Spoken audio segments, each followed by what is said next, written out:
Hola, buen día a todos. Es un gusto recibirlos en este nuevo día de actividades en nuestro curso Taller de Habilidades de Formación Avanzada en la redacción de acuerdos reparatorios para estudiantes y profesores de Derecho. Te recuerdo mi nombre, soy Claudia Priego y hoy voy a compartir contigo un tema súper importante que está dentro de nuestra agenda del curso y es sobre ser agente de la realidad. A veces nos da un poquito de miedo, a veces no sabemos dónde están los límites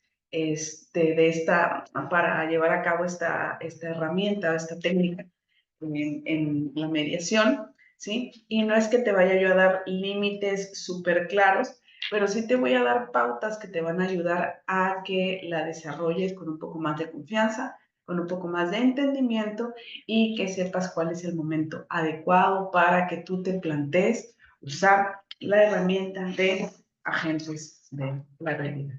Como siempre, muchas gracias a American Bar Association, a Barroli, como todos la conocemos, por la oportunidad de estar aquí frente a ustedes y pues impartirles un poco de mi experiencia ya de 21 años como mediadora y facilitadora ahora en materia penal. Les saludo desde Tabasco. ¿Sí? Bueno, vamos a compartir la pantalla de una vez para comenzar con nuestra clase, ya como Dios manda. ¿Sí? Como les decía yo, el tema es ser agentes de la realidad. La semana pasada estaba yo igual con un grupo de alumnos de manera virtual y llamó mucho la atención precisamente esto de ser agente de la realidad. Yo veía que todas sus dudas eran de, ¿será que no me voy a pasar? ¿Será que lo que voy a decir es oportuno? ¿Será que no se lo vayan a tomar a mal? ¿Sí? Y son riesgos que como facilitadores tenemos que correr cuando vamos a aplicar esta técnica, pero a veces es necesario, ¿sí? A veces es necesario. La prudencia y la asertividad son sellos que tienen que marcar nuestro actuar dentro de la mediación cuando vamos a ser agentes de la realidad. Y bueno, vamos a comenzar proporcionándoles algún concepto. Es una herramienta, la herramienta de agentes de la realidad, que se trata de dar una visión realista, ¿no? Una visión que sí sea viable, que sí sea eficiente, ¿sí? Que sí, no sé, que sí esté dentro de los estándares o dentro del marco jurídico, dentro de la defensa de los derechos humanos, que sí sea viable, que sí sea materializable, ¿sí? A cada una de las partes, ¿no? A veces se va a necesitar quizás solo con una de las partes, a veces se va a necesitar quizás con las dos. Entonces, es dar esta visión realista, o sea, lo que es, lo que existe, ¿sí? Para no dar o para quitarle el lugar a falsas percepciones, a falsas ideas. Les voy a ir contando también ejemplos de esto, ¿no? El facilitador a tener una visión independiente, es decir, al facilitador a mantenerse al margen sobre el conflicto porque sí está interactuando con las partes, pero él no está dentro del conflicto. Entonces puede ofrecer una mirada clara sobre los diferentes argumentos. Acordémonos que uno de los principios de la mediación es que nosotros nos tenemos que mantener imparciales y también neutrales. Entonces, estos dos principios nos van a ayudar a que nosotros nos mantengamos en el borde, ¿sabes? En el borde del conflicto es nuestra masa para trabajar, pero no quiere decir que nos vamos a involucrar. No nos vamos a involucrar emocionalmente en el conflicto, no vamos a ser parte del conflicto y tampoco nos vamos a enganchar con las partes en crear otro conflicto, ¿verdad? Dentro de ya de la mediación o de la conciliación. Por lo tanto, se supone, ¿verdad?, que en todo momento nosotros tenemos una visión independiente, una visión objetiva, una visión que nos va a permitir trabajar, ¿sí?, con las partes en equipo para que podamos pues generar alternativas de solución a esa misma controversia que existe entre ellos. Como les mencioné hace un momento, la asertividad del facilitador es un momento es un elemento importantísimo, ¿sí? La asertividad es la habilidad de comunicación que nos hace decir lo que tenemos que decir en el momento en que lo tenemos que decir y del modo que lo tenemos que decir. Entonces, la asertividad nos va a hacer personas más libres también para actuar como facilitadores. Es una habilidad, les digo, que tenemos que ir trabajando. A lo mejor de niños nos enseñaron a ser políticamente correctos y a veces éramos impertinentes, ¿no? Y nos decían de pequeños, no digas tal cosa, ¿no? O oye, tal comentario. Y nosotros fuimos aprendiendo de alguna manera que hay cosas que no podemos decir, ¿sí? Pero no nos dieron como pautas y no nos dieron como esas circunstancias en las cuales sí tenemos que hablar y en las cuales no.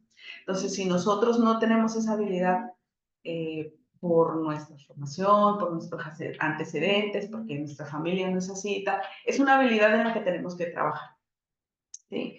Ser asertivos, es decir, cuando algo, incluso cuando personalmente algo me molesta, cuando algo me hace sentir incómodo, es momento de hacérselo saber a la otra persona. Esto no quiere decir que va a ser una explosión de ira, de furia, en el enojo y que lo voy a decir de una forma que sea humillante o grosera para la otra persona. No, también tengo que pensar en los sentimientos de la otra persona, comunicar mi incomodidad, comunicar mi molestia, pero de una forma que sea adecuada y en el momento que sea adecuado. ¿Cuándo es el momento adecuado? Pues cuando me estoy sintiendo incómodo, ¿sí? Cuando me estoy sintiendo cómodo, ese es el momento, porque si lo dejamos pasar y después de 2 semanas queremos retomar el tema, a lo mejor ya lo damos por sentado y decimos, bueno, ya no tiene caso que yo hable de esto, ¿sí? Entonces, asertividad es identificar que hay algo que tengo que decir, que hay un modo correcto de decirlo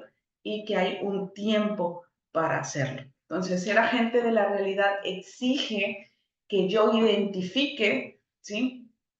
Que hay diferentes argumentos de las partes que no son realistas y entonces yo identifico y digo, aquí tengo que decir algo. Planifico la forma en la que lo voy a decir y posteriormente digo, es momento de decirlo, es momento de aclarar. Uno de los momentos pues, más apropiados para ser agente de la realidad, a lo mejor es una sesión preliminar, ¿sí? Una sesión preliminar que están marcadas en el artículo 16 de la Ley Nacional de Mecanismos, en donde nos reunimos de forma privada con cada una de las partes y ahí nos van diciendo ya de forma inicial cuáles son sus posturas, cuáles son sus argumentos, cómo ven ellos el conflicto, cuáles son sus aspiraciones para obtener dentro de un acuerdo reparatorio y quizás ya desde ahí podamos empezar a ser agentes de realidad y a aportarles precisamente esa visión realista que necesitamos que tengan para poder solucionar el conflicto. ¿Okay? Bueno, siguiente, pertinencia. Uy, aquí es el problema. Me encantó este dibujito así de, ay, ¿qué hago? Hay muchos caminos, hay muchas herramientas que utilizar como mediador. Hay, tengo que anotar y tengo que estar en un montón de cosas al mismo tiempo en que estoy mediando y de repente tengo que decidir si voy a ejecutar o si voy a llevar a cabo el ser agente de la realidad o no. ¿Sí? ¿Cuál es alguna de las pautas o circunstancias que van a pasar dentro de la mediación o la conciliación que a mí me van a permitir identificar que es el momento para ser agente de la realidad? Bueno, pues una de esas es cuando las partes están actuando de forma irracional con respecto a sus posturas. ¿Sí? En el tema de la negociación, ¿sí? Muchas veces oímos esto de que hay una oferta insultante, ¿sí? No sé si han escuchado ustedes este concepto de la oferta insultante y es cuando yo llego a la mediación o a la conciliación a pedir cosas que sé que son completamente fuera de la realidad o a lo mejor no sé que son irreales o irracionales, pero que de alguna manera cuando yo las pongo en la mesa de negociación, la otra persona se ofende, ¿sí? Estos son a lo mejor el caso en el que las partes están actuando de forma irracional. No sé si se han topado ustedes con el caso de que a lo mejor en una pensión alimenticia la señora dice, no, yo quiero el 90% de pensión alimenticia para mí y para mis hijos. Entonces, está actuando de forma irracional. ¿Por qué? Porque a lo mejor está enojada. Yo siempre he dicho que cuando escucho ese tipo de cosas, siempre pienso en que la persona le quiere cobrar el dolor y le quiere cobrar la situación negativa que está atravesando a la otra persona, y una manera de hacerlo es pues tocándole sus ingresos. Entonces, viene haciendo una oferta que es a todas luces irracional, producto de cómo ella o él percibe el conflicto, y entonces está actuando de forma irracional, ¿no? Ahí es un buen momento para ser agente de la realidad y ofrecerle una visión realista y decirle que no es posible, ¿verdad? Otorgarle el 90% de los ingresos de un acreedor alimentista, de un deudor alimentista, perdón, a los acreedores, porque pues se supone que los alimentos son proporcionales y que además hay que dejarle, ¿no? Hay que dejarle al deudor pues una parte de su sueldo también para que pueda seguir trabajando, tener transporte para ir a trabajar, cubrir sus propias necesidades alimenticias, y que pues ahí hay que jugar un poco con la proporcionalidad. En materia penal, cuando alguien está actuando de forma irracional, bueno, pues cuando su petición es necesito que lo meta a la cárcel, o si no va a la cárcel, yo no me voy a dar por reparada el daño, y de repente o de repente los hechos son por unas amenazas, ¿sí? Entonces, pues ahí la persona, como viene a parar a fiscalía y entiende que es materia penal, la gente inmediatamente nos relaciona con el tema del reclusorio y quiere que todo el mundo vaya a dar al reclusorio, ¿no? Entonces, ahí hay que explicarles y hay que ser agente de la realidad y decirle, mire, el delito de amenazas no incluye que la persona vaya a ir al reclusorio en ninguno de los casos. Entonces, pues con fundamento en el artículo tal, la sanción del Código Penal al delito de amenazas es tal, y se lo hago de su conocimiento, pues para que usted pueda venir a negociar o pueda venir con el entendimiento de que, pues de que esto no va a ser posible, ¿no? Para que también lo que estamos pretendiendo con esto es que ajuste su actuar a estándares que sí son realistas, que sí pueda venir y negociar sobre cosas que son pertinentes, que sí son viables, ¿sí? Y también explicarle, a lo mejor aquí en esta parte también le podríamos decir que al venir al órgano de mecanismos alternativos en materia penal, pues se supone que voluntariamente aceptó participar en un mecanismo alternativo cuya consecuencia va a ser un acuerdo reparatorio o un plan de reparación, y que estamos intentando que la persona no tenga una sanción como puede ser una pena privativa. ¿Sí? No es como que vengamos aquí a ser jueces o a hacer juicios sumarios en donde vamos a poner una sanción, sino que vamos a ver cómo se repara el daño. Entonces, esa es otra cosa que también pudiera decir.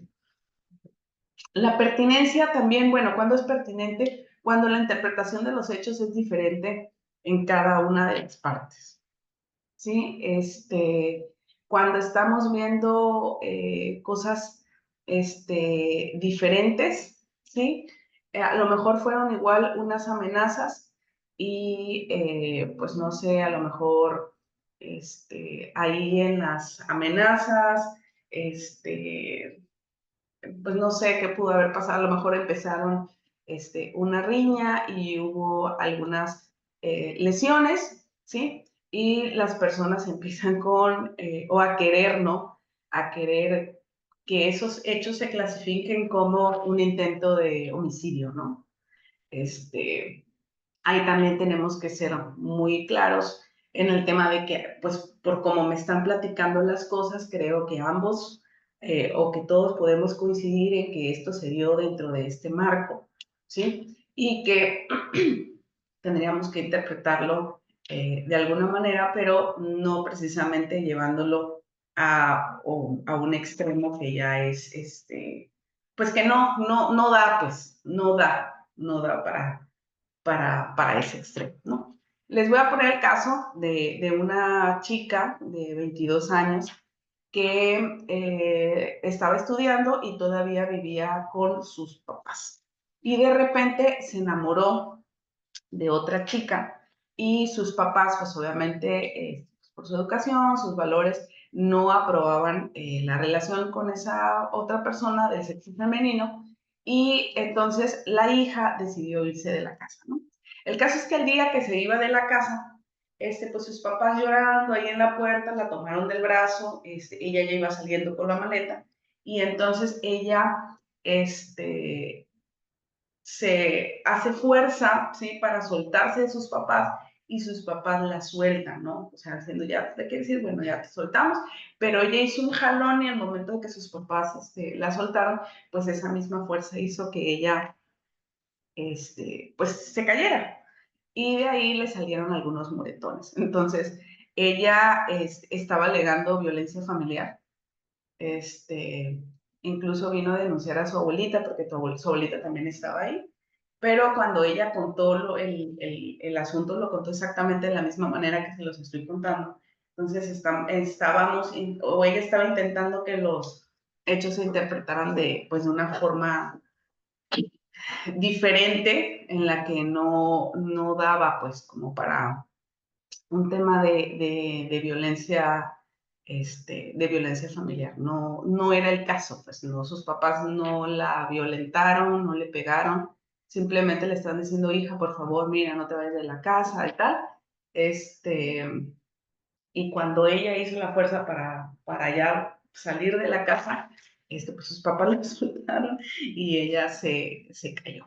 ¿Sí? Entonces, ahí quizás también tengamos que ser agente de la realidad, decirles cuáles son los elementos para que se configure un delito, bueno, no hay como tal para más. ¿Okay? ¿Cuándo también es pertinente? En caso de que la propuesta de los intervinientes sea contraria a los derechos humanos. Cuando nos están proponiendo alguna solución y esta es contraria a los derechos humanos, nosotros tenemos que ser ahí agentes de la realidad, sí o sí, y a lo mejor proponer a ambas partes pues que modifiquen la alternativa de solución que están dando porque es contraria a derechos humanos y la razón por la que es contraria a derechos humanos. Puede ser el caso de, eh, les contaba yo ayer a unos alumnos, sobre una sustracción de menores, se arregló lo de la sustracción de menores, pero la mamá también se comprometió que al momento que el papá le devolviera a los hijos, ella se iba a ir a desistir de un juicio de pensión alimenticia. Bueno, eso al final de cuentas, la Comisión Estatal de Derechos Humanos dijo que había sido una obligación que se estableció en un acuerdo reparatorio, pero que era violatoria de derechos humanos porque estaba violentando el derecho de los niños a una pensión alimenticia. ¿Sí? Entonces,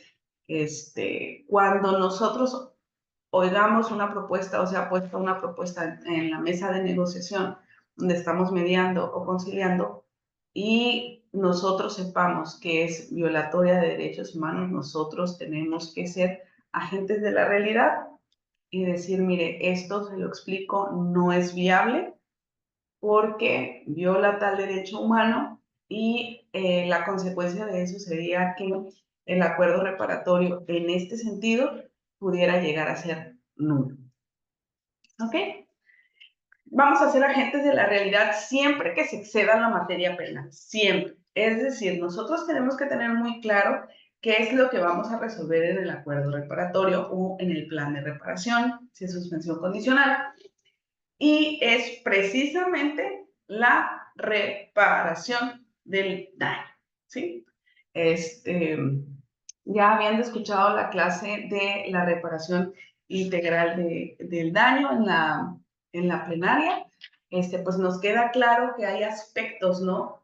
Hay aspectos que tienen que se dañaron, perdón, hay aspectos que se dañaron, hay aspectos de la vida, de la esfera jurídica de una persona que se dañaron con la comisión del delito, y a eso es a lo que nosotros nos tenemos que enfocar para que sean reparados. Pero no nos podemos exceder de la materia penal. Vuelvo al caso de la sustracción de menores. Ahí la sustracción de menores es la mamá, vamos a poner en este caso la mamá, tiene la guardia y custodia, que le fue otorgada provisionalmente por un juez, y entonces inicia su carpeta de investigación en contra del papá, de los niños, porque el papá se los llevó sin consentimiento y se los llevó a una convivencia y no los devolvió, y entonces está faltando también a la guardia y custodia que ya le otorgaron.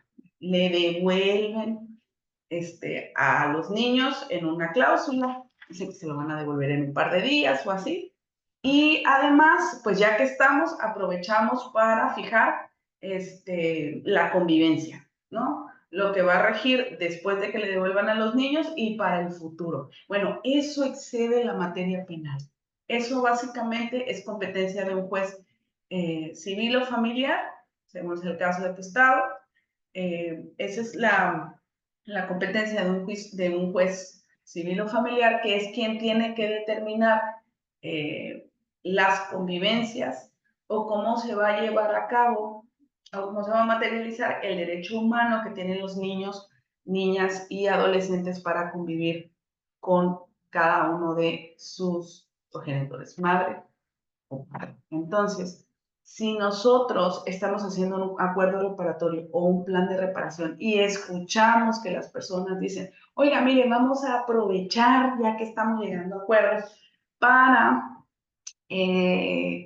pues para plantear en lo futuro cómo se va a solucionar esta situación, ese acuerdo reparatorio va a exceder la materia penal, porque con lo único que tenemos que trabajar en materia penal es la reparación del daño.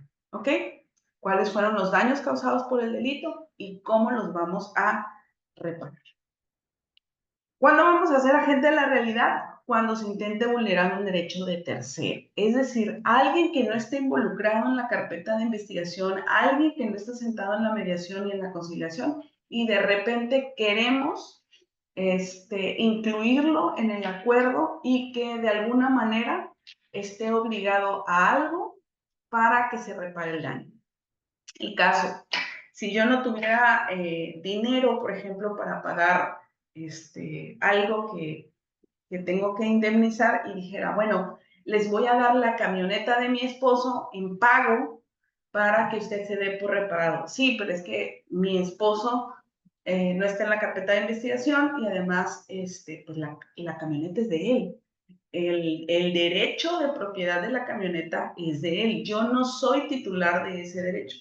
Por lo tanto, si se hiciera un acuerdo reparatorio en esos términos, se estaría vulnerando el derecho de mi esposo dentro del acuerdo reparatorio. Ahí tengo que ser agente de realidad y comentarle a las partes que, bueno, en el caso, pues no sería oportuno, ¿sí?, comprometer los derechos de terceros porque no son parte dentro de la carpeta, no tienen ninguna responsabilidad, ¿sí? No están incluso dentro de la investigación, y por tanto, en caso, ¿verdad? En caso de que así se pudiera hacer, pues bueno, a lo mejor, ¿verdad? A lo mejor le tendríamos que dar algún tipo de intervención, o él me tendría que endosar la factura para que, ya siendo mío el vehículo, yo sí pudiera comprometerlo, porque entonces ya es el titular de la propiedad, ya sería yo. Pero en caso de que, no, mire, pues para cuidar al enfermo, vamos a suponer que es una omisión de cuidado, y para cuidar al enfermo le voy a pedir el favor a mi vecina, ¿no? que hace las labores de enfermera y que ayude a cuidar a mi papá que ya está mayor. Bueno, si es que la vecina no está aquí. Al menos si yo dijera, voy a contratar una enfermera y el compromiso es yo voy a contratar los servicios de una enfermera, evidentemente esa obligación sí es para mí. Pero si yo digo, la enfermera, la vecina lo va a ir a cuidar, porque ella me dijo que ella puede ir y entonces la obligación del cuidado se la va a dejar a mi vecina. Bueno, no, porque es un tercero que no está en la mediación, no está en la carpeta, no va a firmar de aceptación de la obligación. Entonces, en este caso tenemos que ser agente de realidad. También, ya por último, cuando se vean comprometidos el interés superior de niños, niñas y adolescentes, que es también el caso de violación de derechos humanos, o cuando se estén violando disposiciones de orden público o de interés social, ¿ok? Cuando nosotros podamos distinguir que hay algo ahí que no es conforme a derecho, que nosotros sabemos que puede de alguna manera violentar alguna norma, ahí entonces, ahí es donde tenemos que intervenir y decirle, mire, pues creo que esto no va a ser posible porque el interés superior de niños, niñas y adolescentes aquí se está viendo violentado, ¿sí? No es posible. Y ahorita les voy a explicar cómo vamos a usar nuestros argumentos y basados en qué vamos a usar los argumentos para ser agentes de la realidad. En general, estos son como pautas, ¿saben? Son como cosas que son enunciativas más no limitativas. Seguramente tú en tu práctica vayas a encontrar algún otro caso en los que necesitaste ser agente de la realidad. Mucho va a ser conectarte con tus principios, conectarte con tus conocimientos, tanto jurídicos como de la mediación y poder determinar si vas a ser o no vas a ser agente de la realidad. El uso correcto. Bueno, aquí ya vamos entrando en cómo lo hacemos, ¿sí? Hay un uso correcto para ser agente de la realidad. Y les decía yo al principio que a lo mejor nos puede dar un poco de miedo esto de que las personas nos vayan a percibir parciales o dejando de lado la neutralidad, pero creo que cuando somos profesionales, cuando tenemos un argumento sólido detrás de ser agente de la realidad, no va a pasar nada, no se nos va a salir de control. Simplemente que tenemos que ofrecer esa visión realista. Sí, y muchas veces ofrecer esa visión realista a una de las personas, pues va a chocar con su visión que puede estar un poco distorsionada, ya sea porque así conviene a sus intereses o distorsionada porque no está comprendiendo realmente cómo son las cosas. Y entonces ofrecer eso de entrada puede percibirse como un choque, ¿no? Pero si lo sabemos hacer correctamente, no nos va a pasar. ¿Ok? Bueno, ¿cuándo se hace? En cualquier etapa de la mediación o de la conciliación. ¿Sí? Incluso en el discurso de apertura, una de las personas puede decirte, oiga, mire, vamos a tardar mucho con esto porque yo la verdad, pues me citaron a las 10 de la mañana, pero me tengo que ir a las 10:30, ¿no? Ahí hay que ser agente de la realidad, decirle, bueno, mire, si usted gusta, podemos agendar otro día para que usted venga, porque la verdad es que sí estoy planeando que nuestra sesión pueda tardar 1 hora, 1 hora y media y que nosotros podamos estar concentrados en lo que venimos a hacer, pero si usted tiene otro compromiso y se tiene que retirar, creo que lo conveniente sería que mejor fijáramos otra fecha. ¿Qué le parece? ¿Sí? O sea, sí tengo que ser realista respecto del hecho de que no voy a hacer una mediación en 15 minutos y que sí nos va a tomar tiempo, sí vamos a tener que trabajar y hablar del conflicto. Así que en cualquier etapa de la mediación donde tú necesites, sí tienes que pues dar información, también siguiendo el principio de información, aclarar a qué es a lo que venimos, ¿sí? Hay muchas veces que la gente dice, oiga, es que aquí me dijeron que era una audiencia y que a lo mejor lo íbamos a pasar con un juez. También decirle, mire, no es el tipo de procedimiento que vamos a hacer. Esto es una mediación, esto es de este tipo, ¿sí?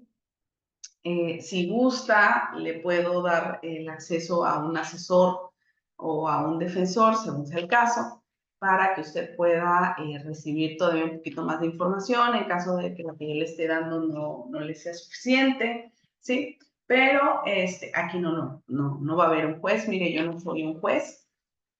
Cuando te dicen, mire, yo quiero que usted decida, a ver, deme usted su punto de, o usted qué haría en mi lugar, también hay que ser agente de la realidad otra vez y decirles que pues nosotros no damos como tal nuestra opinión y tampoco le decimos a las personas cómo resolver sus conflictos porque se trata exactamente de otra cosa que es ayudarlos a ellos a encontrar sus propias soluciones.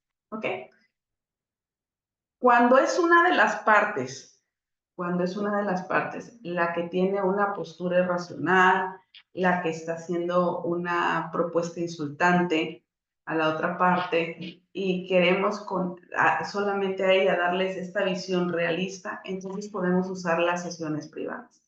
En sesión privada es como muchísimo más cómodo ayudar a que las personas reflexionen y reciban esa visión realista que tú les vas a ofrecer para resolver su conflicto.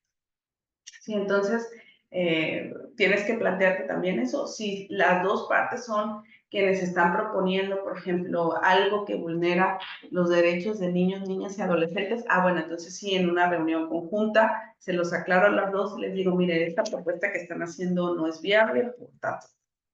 Pero si es una sola de las personas que está haciendo este tipo de propuestas, a lo mejor deberías de considerar hacerlo en una sesión privada, para que esta visión realista de aceptarla la lleve a reflexionar sobre cuál va a ser su nueva propuesta o su nueva estrategia dentro de la negociación. ¿Sí? También para no desempoderarla, a lo mejor con la mamá que está pidiendo el 90% de pensión alimenticia, pudiéramos hacerlo como una forma de cuidar su empoderamiento, el equilibrio dentro de la negociación y no restarle valor frente a las propuestas que esté haciendo el deudor alimentario.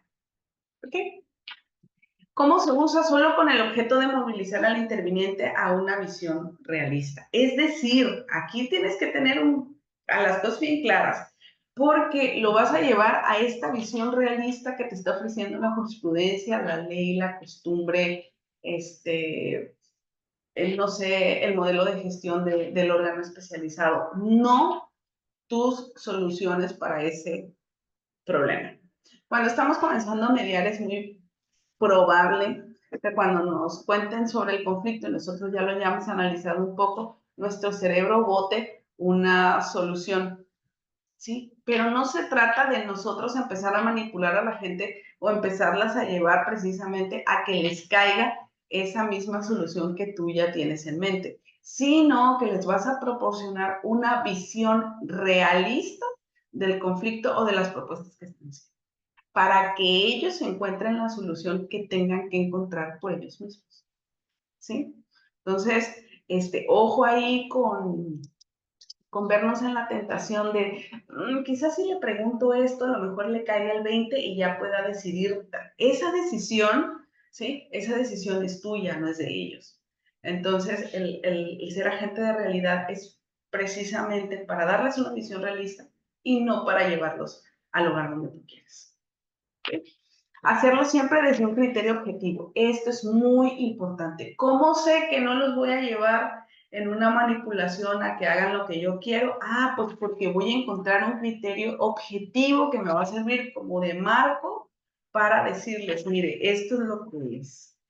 Por ejemplo, retomando el asunto de la pensión alimenticia, donde la señora reclama el 90% de pensión, y eso porque le está dejando un 10% para que pague sus impuestos, ¿no? Decirle, mire, señora, el Código Civil, en el artículo, por ejemplo, el de Tabasco, el 305, habla sobre la proporcionalidad de los alimentos. Y dice que hay que cuidar que tanto los deudores como los acreedores tengan el dinero suficiente para comida, vestido, médico, habitación, en el caso de los niños para sus estudios, sus uniformes escolares y todo. Pero es una cosa proporcional, con lo cual, la verdad, si intentáramos hacer un acuerdo donde usted tuviera el 90%, sería violatorio de ese artículo. ¿Sí? Entonces, mi criterio objetivo es la ley, ¿saben? Mi criterio objetivo es la ley, no lo que me dijo mi abuelita, ¿sí? A lo mejor el criterio de ella es, que también me ha pasado mucho, es que yo hablé con mi comadre y mi comadre me dijo que al compadre le quitan tanta cantidad. Y como mi marido gana eso, pues yo saqué la cuenta de que esto era el 90%, ¿sí? De los ingresos de mi esposo y por eso estoy pidiendo el 90%. ¿Sí? Entonces, esos comentarios o esos asesoramientos que recibieron antes de personas que no son abogados pueden convertirse en criterios muy subjetivos que los pueden llevar a hacer algún tipo de propuesta o algún tipo de negociación que no está apegada a la realidad. Para yo llevarlos a esta visión realista, tengo que usar siempre un criterio objetivo, que puede ser la ley, la jurisprudencia, una costumbre, a lo mejor un reglamento, ¿sí? La doctrina, si ustedes quieren, una doctrina jurídica que tenga peso, ¿sí? Pero si yo le digo a la señora, no señora, mire, mi abuelita a mí me enseñó que con el 40% de pensión se vive bien. No, eso no es un criterio objetivo, eso es un criterio completamente subjetivo que viene de mi familia, de cómo está estructurada mi familia, de valores, de antecedentes, de un montón de cosas. Yo no puedo usar esos criterios subjetivos para darles una visión realista a las personas, porque ya estaría introduciendo al manejo del conflicto una tercera posición que sería la mía y cómo yo percibo el mundo. Entonces, para que el ser agente de realidad no se perciba como manipulación o como que yo los quiero llevar al punto donde lo resuelven todo, a como yo digo que se tiene que resolver, es necesario encontrar o es necesario echar mano de uno de los pilares del modelo Harvard, que es el uso de criterios objetivos. Entonces, cuando yo encuentro un criterio objetivo que sustenta el argumento que les voy a dar o la visión realista que yo les voy a dar como gente de la realidad, ahí es, ¿sí? Si no hay un criterio objetivo, sino que es muy subjetivo, muy de ti, muy de cómo percibes el mundo, eso no es el agente de la realidad, ¿sí? También para ser agente de la realidad te puedes apoyar con los abogados que asisten a los intervinientes, ya sea el asesor o el defensor. ¿Por qué? Porque muchas veces tú les das esta visión realista y las personas dicen, eso no me lo dijo mi abogado, o era algo que no había yo considerado. Oiga, bueno, mire, si quiere puede salir a hablarlo con su abogado y o puedes tener en una sesión privada, una sesión con el abogado y con la persona para hablar de ese tema y que sea su abogado quien lo asesore, ¿sí? El ser agente de la realidad no incluye que seamos asesores o defensores de uno u otro de los intervinientes, ¿ok? Entonces, los abogados a veces lejos de perjudicar, ya que andan por aquí y que les están pagando por eso, entonces ellos sí pueden ampliar, ¿sí? La información que les estamos dando. Si yo me estoy basando en un criterio objetivo que es jurídico, muy probablemente ellos le puedan dar muchísimo más argumentos a las partes, ¿sí? Como por ejemplo decirle, abogado, no se explíquele a su clienta por qué no puede cobrar el 90% de pensión alimenticia, ¿no?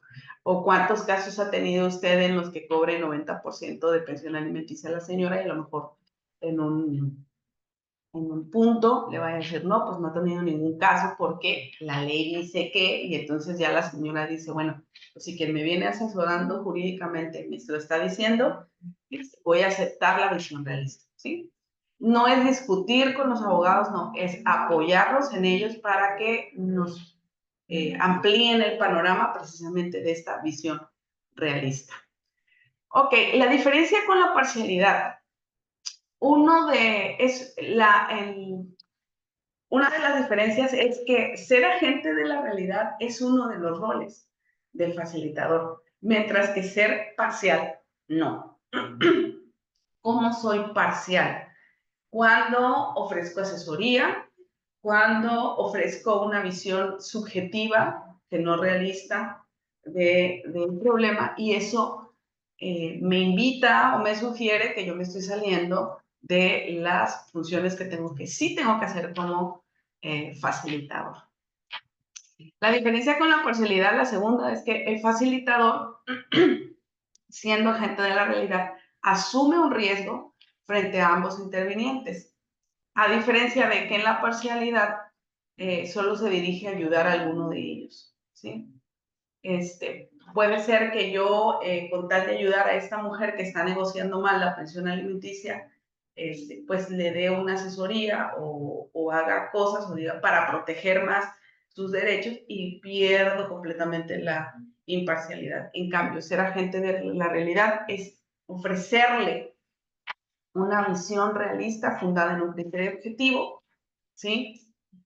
Sin perder de vista que yo no soy el asesor o el defensor jurídico de ninguna de las partes. Entonces, asumo un riesgo en decir lo que tengo que decir en el momento que lo tengo que decir y de la manera que lo tengo que decir, que no sé cómo vaya a caer, pero bueno, estoy cuidando varios aspectos y mi intención es que estas personas negocien lo mejor posible.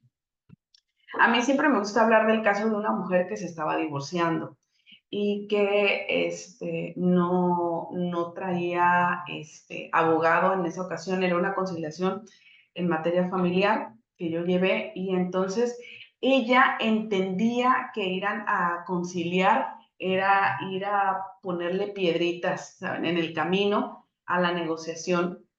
Y entonces la llevé a sesión privada, y en la sesión privada le dije, oye, mira, estoy oyendo que tú sí te quieres arreglar y que además quieres dejar protegidos pues, a tus hijos y estos aspectos de tu vida y tal. Y considero, ¿sí?, que pudieras hacerlo mejor si, no sé, si no tomaras esta y esta y esta actitud. O sea, porque quieres negociar y quieres sacar cosas buenas de él, pero a lo mejor tendrías que plantearte cómo lo estás haciendo con tu actitud. Y entonces, también le hice una pregunta y le dije, ¿tú todavía lo quieres? O ya no tienes ninguna emoción por él. Me dijo, no, la verdad es que yo ya no ya tiene mucho tiempo que ya no lo quiero, tenemos mucho tiempo separados y no sé qué. Y entonces le dije, bueno, entonces reenfoca la manera en la que estás negociando, y le dije, puedes hacer una muy buena negociación hoy, o puedes hacer la peor negociación de tu vida.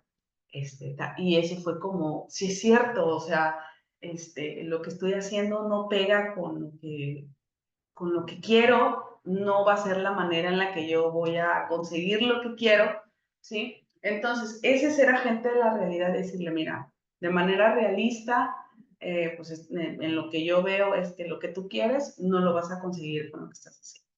Y entonces ella cambió diametralmente su postura y se fue con un acuerdo bastante respetable, justo, y hasta ella misma se sorprendió, porque después de que ella comenzó a hacer las cosas como se deben de hacer en una negociación, pues obtuvo cosas que sí eran importantes para ella, ¿no? Entonces, no la asesoré, no le dije, mira, creo que tú tienes que decir esto para, no, porque esa es la labor, o la labor que tuvo que haber hecho algún abogado. Simplemente fui como realista en cuanto a que no estaba haciendo match, pues, una cosa con otra, ¿ok? Y la tercera cosa, o la tercera diferencia que podemos ver entre ser agente de realidad y ser parcial es que en la parcialidad se utilizan criterios subjetivos, y esto puede conducir a soluciones del mediador y no a las de las partes, ¿sí? Entonces, olvidémonos de los criterios subjetivos y no estén en una ley si no está en la jurisprudencia, si no está en alguna costumbre, si no está en algún reglamento, si no está en algún libro de doctrina que sea así como aceptable, o sea, jurídicamente hablando, pues que tenga calidad científica y tal, pues entonces mejor no los vamos a usar, no usarlos las recomendaciones de tu abuelita, ni de tu tía, ni nada, porque esos son precisamente criterios subjetivos que nos van a llevar a echar a perder el ser agente de la realidad. Okay. Por último, la ética en su utilización. Mire, esto es bien importante. Cuando nosotros aprendemos a mediar, aprendemos técnicas de comunicación, herramientas, aprendemos a comunicarnos también adecuadamente, usar nuestro cuerpo, tenemos también la habilidad de estar viendo a la otra persona, haciendo escucha activa, leyendo lenguaje corporal, recibiendo un montón de información y también nos ayuda a detectar como puntos vulnerables de las personas y también nos ayuda a que en algún punto podamos volvernos gente manipuladora. Entonces, hay que tener mucho cuidado para que somos mediadores, cómo obtenemos nuestros acuerdos, ¿sí? Yo les diría que el obtener los acuerdos usando nuestras técnicas de forma objetiva, de forma científica, de forma profesional, nos va a llevar a la obtención de acuerdos reparatorios muy satisfactorios para las partes. Pero si nosotros no hacemos nada de eso y vamos conduciendo a las partes a que lleguen a nuestros criterios objetivos, mire, yo tenía una compañera conciliadora, digo, ya entrando aquí en materia, yo tenía una compañera conciliadora que cada vez que iba a atender un asunto de divorcio, ella leía la epístola de Melchor Ocampo. Y siempre su primera propuesta era como, mire, reconcíliese, la vida de casado es bonita, a mí me ha ido bien. Y yo le escuchaba y yo, ay, no, ¿qué está haciendo? Sí, entonces ese tipo de cosas no se hacen, ese tipo de cosas nos quita y nos resta credibilidad al trabajo profesional, al trabajo de un facilitador certificado, ¿sí? Entonces hay que cuidar mucho nuestra ética, nuestra integridad, nuestra honestidad. ¿Qué estamos haciendo? ¿Estoy manipulando? ¿Estoy engañando? ¿Sí? No estoy ofreciendo esa visión realista o la visión que estoy ofreciendo es un poco para que ellos tiren para acá y yo pueda sacar el acuerdo y tenga mis números del mes o estoy favoreciendo a alguna de las partes y a pesar de que la otra parte se va a ver perjudicada, ¿sí? Cuando estamos facilitando algún mecanismo alternativo, estamos solamente los intervinientes y el facilitador. No hay nadie regularmente que nos supervise, nadie que nos ponga un freno, ¿sí? Y el único freno puede ser nuestra integridad y nuestra honestidad. Entonces, el ser agente de la realidad implica, ¿sí?, ese ejercicio, esa revisión de por qué estoy haciendo las cosas, ¿sí? Entonces, citando el artículo 51 de la Ley Nacional de Mecanismos Alternativos, que les invito a que le den una leída bastante profunda, es una ley interesante y es nuestra ley de marco para la operación de los mecanismos alternativos en materia penal. Y esta en su artículo 51 tiene un montón de fracciones donde habla de las obligaciones de los facilitadores. Les voy a hablar de 5 o 6 por mencionar algunas que están relacionadas con el tema de ser agente de realidad. Dice que tenemos, en la fracción tercera del artículo 51, dice que tenemos que actuar con prontitud, profesionalismo, eficacia y transparencia. Es decir, yo tengo que ser transparente en el tema de la utilización de la agente de realidad. Dice que en congruencia con los principios que rigen la presente ley y uno de los principios también es la honestidad. en el artículo 4, fracción séptima de la Ley Nacional de Mecanismos Alternativos. Entonces, yo tengo que ser transparente y tengo que ser honesto a la hora de usar el tema de los agentes de la realidad. Puede ser, ¿sí?, que yo esté cerrando la puerta a una opción. El otro día le llamé la atención a un facilitador porque en aras de ser agente de la realidad les dijo que no se podía hacer los pagos en la tesorería judicial, que tenían que venir aquí al área de seguimiento a hacerlo sí o sí, o a través de transparencia, ¿sí? En ese caso, pues era información errónea, ¿sí? Porque también cuando somos agentes de realidad tenemos que tener verificada la información. Era información errónea y pues también tenemos que ser honestos y transparentes con las personas y darle la mejor información que podamos dar. En la fracción cuarta de ese mismo artículo habla un poco de lo que les mencioné anteriormente y dice que tenemos que vigilar que los mecanismos alternativos no se afecten derechos de terceros, intereses de menores incapaces, disposiciones de orden público o interés social. Así que ese puntito no es solamente que a mí se me haya ocurrido, ¿verdad? Sino que está dentro de las obligaciones de los facilitadores en materia penal. Hay que cuidar esos aspectos. Entonces, si la ley me está obligando a cuidarlos, cuando yo escuche que alguna propuesta o que alguien se está comportando en contra de lo que la ley me obliga a proteger, yo tengo que ser agente de realidad. También hay que expulsarse e intervenir en asuntos en los que se ve afectada su imparcialidad. Y aquí les puse como un segundo puntito que hay que abandonar cualquier interés personal. Sí, ahí donde yo tenga un interés personal, pues obviamente no puedo facilitar ese asunto. Muy probablemente tus compañeros facilitadores, tu jefa o jefe director del área, no lo vas a ver, lo vas a saber tú.